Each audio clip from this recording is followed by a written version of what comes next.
Assalamualaikum warahmatullahi wabarakatuh. Berikut ini adalah lanjutan materi webinar parenting bersama Ustadz Hilman Al-Madani Psikolog. Setelah mengingatkan ayah bunda, jangan stres terlalu lama, video kali ini menguraikan tips agar anak nurut sama ayah bundanya. Penasaran? Simak sampai tuntas. Sebelum lanjut, pastikan sudah like, subscribe, dan nyalakan tombol loncengnya. Atau kita memanfaatkan masa-masa ini gitu ya, ayah bunda, agar maumu jadi maumu. Kalau dalam koridor Islam nih ya, pendidikan Islam, kalau ayah bunda mau kayak gini nih, kamu ini, ayo dong, begini dong, ayo nyuci piring dong, ayo sendiri, ayo dong, kamu tangguh dong. Itu kan at-taklif, pembebanan gitu ya. Atau misal datang-datang saya bilang sama anak-anak kita nih ya, sini, Om Hilman mau ini nih, Om Hilman mau kasih tahu gitu ya, siapa? Oh gitu ya, saudara bukan, ustadz bukan, orang tua bukan. Karena apa? Saya datang ujuk-ujuk melakukan at-ta'rif. Tapi dalam koridor Islam, kalau kita mau kita nih menjadi maunya dia gitu ya, itu ada yang namanya at-ta'lif, ta'liful qulub gitu ya, bonding gitu ya. Jadi kalau kita pengen nih, dia mau melakukan apa yang kita lakukan, kita bebankan sesuatu, jangan lupa koridor Islamnya dalam pendidikan Islam, at-ta'lif qabla at-ta'rif, at-ta'rif qabla at-taklif. At-ta'lif itu ikatan dulu, bonding dulu sebelum kita kasih penjelasan macam-macam. Terus penjelasan dulu baru kita kasih beban atau tugas gitu ya. Karena apa? At-ta'lif membuat orang apa? Senang gitu ya, nggak bisa nolak dan sebagainya. Sehingga dia kalau dijelasin, ini limbic system terbuka. Karena apa? Emosi positif, ayah bunda itu membuka limbic system. Akhirnya informasi dihantar melalui limbic system, si pusat emosi, ke korteks gitu ya. Tapi kalau at-ta'lifnya nggak ada, dikasih tahu sekarang, besok lupa lagi, atau nggak tahu, atau gimana dan sebagainya, atau nggak mau tahu gitu ya. Karena apa? At-ta'lif. Jadi kita mulai dari yang pertama ini, at-ta'lif dulu, qabla at-ta'rif. At-ta'rif, setelah at-ta'rif, baru at-taklif gitu ya. Ayah bunda, bagaimana kiat membonding anak gitu ya? Aduh, susah banget nih. Gimana caranya ya? Cek, ayah bunda, yang paling utama di atas segalanya adalah cek hubungan kita dengan Allah gitu ya. Kalau kita bermasalah, susah banget bilang apa-apa sama anak-anak kita, susah banget ya rasanya ya. Anak-anak dibilangin, anak tuh nggak mau dekat banget sama kita ya. Cek lagi, jangan-jangan ada hubungan, ada masalah antara kita dengan Allah gitu ya. Jadi ayah bunda, Allah yang memiliki hati, Allah yang bolak-balikin hati kita dan anak kita. Jadi perbaikan hubungan kita dengan Allah itu membuat hubungan kita dengan anak itu lebih baik gitu ya. Jadi cek.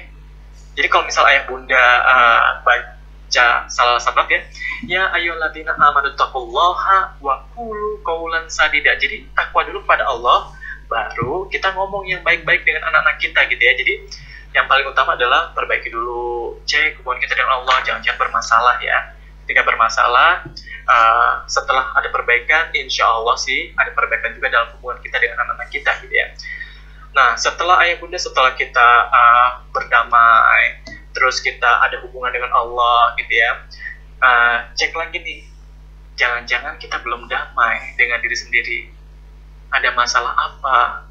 Look into ourselves gitu ya. Lihat diri kita nih, jangan-jangan nih kita masih punya masalah yang dulu gitu ya, masalah dengan orang, dengan apa, atau kita masih punya masalah dengan anak kita gitu ya, yang kita sampai sekarang nggak ikhlas, nggak ridho gitu ya, sehingga kita nggak bisa tuh berdekat-dekatan gitu ya. Ketika itu nggak terjalin at-ta'lif, boro-boro mau dibilangin ayah bunda, boro-boro mau dikasih tahu, boro-boro mau dibebankan, nggak bisa ayah bunda gitu ya. Nah, setelah berdamai, baru yang tadi yang saya bilang ya, ittaqullaha wa qulu qawlan sadida. Jadi yuslih lakum a'malakum wa yaghfir lakum dzunubakum. Jadi ketika kita ada bonding dengan kata-kata baik gitu ya, misalnya kayak gini ya, aduh Hilman kamu baik banget, aduh nak kamu hebat banget ya, aduh kamu kerjaan kamu luar biasa nih, kamu tangguh banget ya nak. Itu kan kata-kata yang baik gitu ya. Nah itu yang membuat terjadinya bonding gitu ya. Ayah bunda tahu nggak, saya pernah punya kasus anak perempuan cantik banget ya, anak perempuan cantik kelas 2 SMP gitu ya, datang ke saya, tuk. Saya bilang, apa ini ibunya datang sama anak ini gitu ya. Kasusnya ibunya bilang masuk duluan, dia bilang kayak gini, Pak Hilman, ini anak saya nih, malas belajarnya, dia turun tuh gitu ya. Setelah anaknya masuk, saya tanya, apa yang terjadi kok kesini sih? Nggak salah nih, kan harusnya kan ke mall gitu. Tahu tuh mama gitu ya. Ceritalah dia gitu ya, ceritalah setelah kita makan bareng. Makan kecil-kecilan aja lah, saya bisa taklim gitu ya. Kamu tuh cantik loh. Iya. Tapi nggak tahu, aku udah hancur. Dia bilang, oh hancur kenapa? Hancur aja aku. Hancur kenapa sih? Kok bisa hancur? Padahal kan cantik, kulit putih, kurang apa lagi gitu ya. Enggak, itu luarnya doang. Aku udah enggak suci, dia bilang.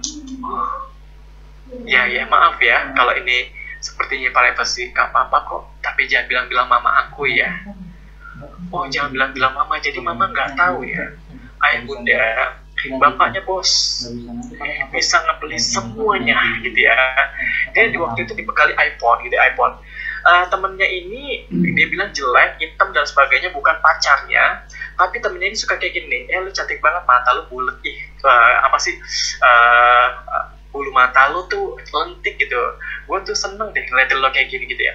Ternyata ayah bunda, setiap hari nih anak suka muji-muji. Jadi ini anak perempuan ini dapatnya dari si temennya ini yang kata dia nih jelek dan gak pantas lah kalau dijadiin pacar gitu ya. Kayaknya nggak asik banget gitu ya. Ternyata ketika temannya ini bilang kayak gini, lo teman gue bukan sih gitu ya, boleh dong lihat itu, fotoin dong gambar badan tanpa busana gitu ya. Terus orang-orang kayak gini akhirnya apa? Dia ada akta lift. Kalau ada akta lift itu nggak mampu untuk menolak gitu ya. Nanti saya cerita di belakang gitu.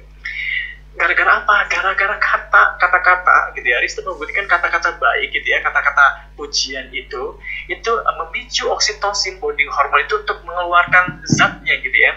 Jadi ayah bunda sekalian, luar biasa banget, hanya dengan dia dibeliin casing iPhone gitu yang harganya dia masih inget, dia bilang 125.000. Terus udah dibeliin casing iPhone, dipuji-puji gitu ya. Dia serahkan dirinya ayah bunda di mana? Di toilet sekolah ayah bunda berkali-kali.